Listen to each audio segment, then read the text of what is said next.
Also known as manic depression, bipolar disorder is characterized by extreme moods that swing between poles of mania and depression. These episodes may range from mild to severe, depending on the disorder type: bipolar 1, bipolar 2, rapid cycling, mixed bipolar, or cyclothymia.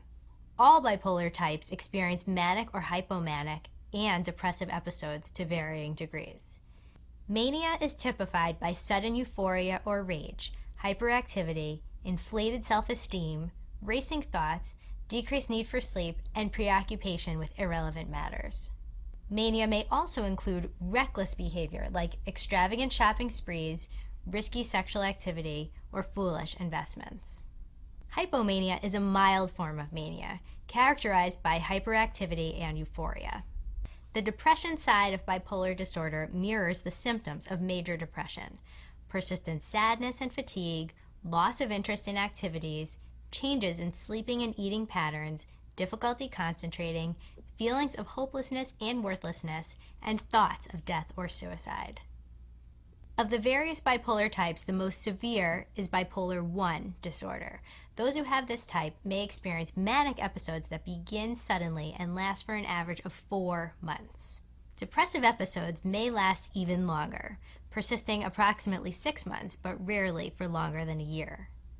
Bipolar 1 sufferers may require hospitalization either because a manic episode is out of control or depression is so severe that the risk of suicide is high. The presence of mixed episodes, which combine manic and depressive symptoms, may further heighten the suicide risk. Bipolar 2 disorder is considered a milder form of bipolar disorder and is the most common.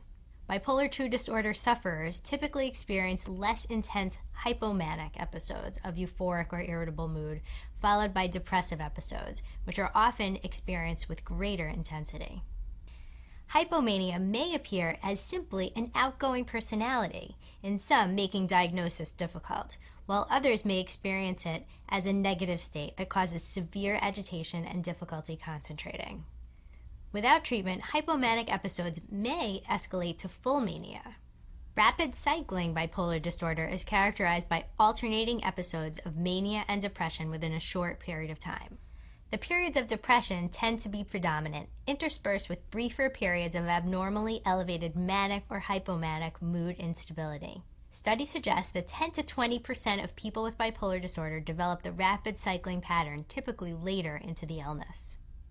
While virtually anyone can develop rapid cycling bipolar disorder, it occurs more frequently in women than men.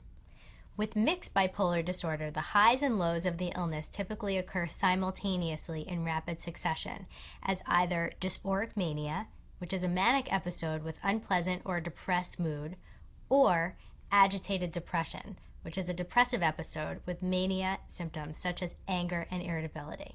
Hospitalization may occur for mixed episodes as they may be accompanied by psychotic symptoms including hallucinations or delusional behavior. It's estimated that 20 to 70% of bipolar disorder sufferers experience mixed episodes, particularly when the illness begins during adolescence. Cyclothymia is a milder form of bipolar disorder with highs and lows characterized by hypomania and mild to moderate depression. Those with cyclothymia typically stay connected to reality. I think bipolar is like being in a boat on an ocean by yourself. There's other people, but they're all on their own boats doing their own thing. But you're in this boat on this ocean, and in one hand you hold the chain to an anchor, and in the other hand you hold the strings to a kite. And the kite is the mania, and the anchor is the depression. And your job is to keep the kite from flying you away and keep the anchor from bringing you all the way down to the bottom of the ocean. And so being bipolar is this fine balancing act of keeping yourself afloat in the boat. With the kite string here, I've got my reminder. The kite string there, and the anchor is here. And you've got to hold them really strong and really tight.